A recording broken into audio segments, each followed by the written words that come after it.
ndashigikira nta demi-mesure jenoside twarayemeje biri mu itegeko nitwe tuyemeza na lwera nitwe tuyemeza tekinikima politiki barayemeye hanyuma washaka n'abantu benshi barazi ko yabaye bari bari imbere ubivuga n'ibitabo byinshi abivuga naho twagiye muri izo mize nasoze yarabivuze ko ibintu nta kintu kirimo dute aho ngorane jewe nk'uko bivuze François ifu avanse hakazajaho itegeko rihana toute tentative de banalisation kuko abo n'abantu babi cyane kuko bituma umuvictime bimwe mwavuga ko turwaye n'uwagira akire asubira kurwara.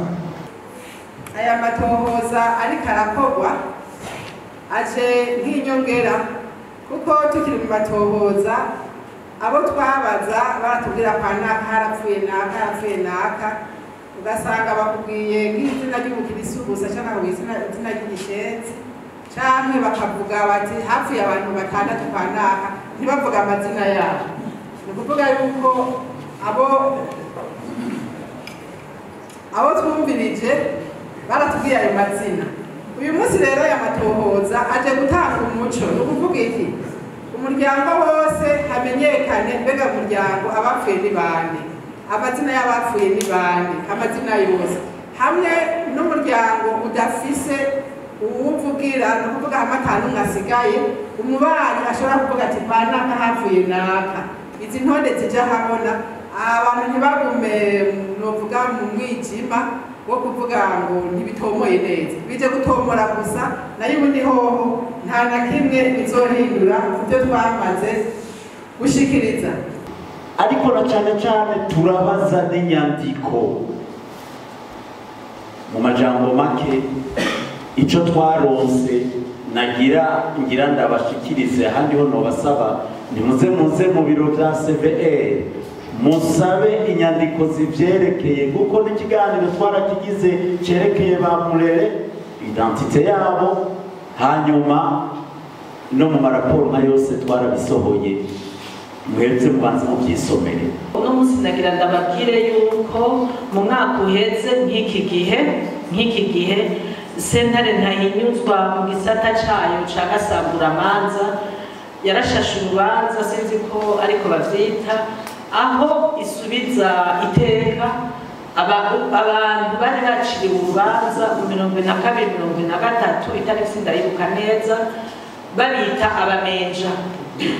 Iryo tegeko ryarakuyeho nta mumenja wo mu 2022 urubanza warabisambuye mureme iyo ni intambwe buke n'ibindi bizoza mwihangane kandi munaja kudufasha na mwebwe kuja muraduha umuco muratubwira ingorane ziba mu manza ariko sévère igenda buke ariko avec assurance.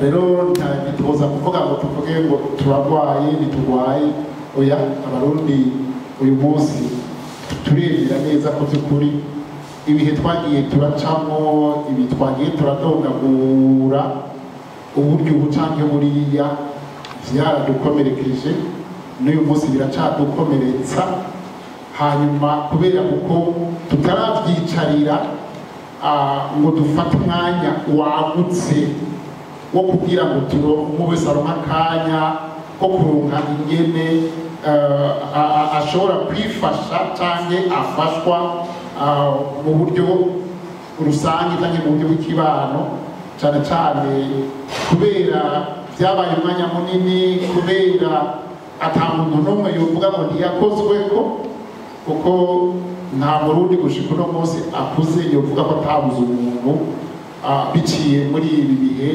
by'amagume yagiye atandukanye cyangwa igisangiye. Aya matohoza rero urumva ko atanga umuco. Ikinyoma rero kigiye gutsindwa kuko ukuri kwaragiye ahabona. Iyo habonetse ukuri ikinyoma kiratsindwa, ikinyoma kiranuma ikinyoma kiraneshwa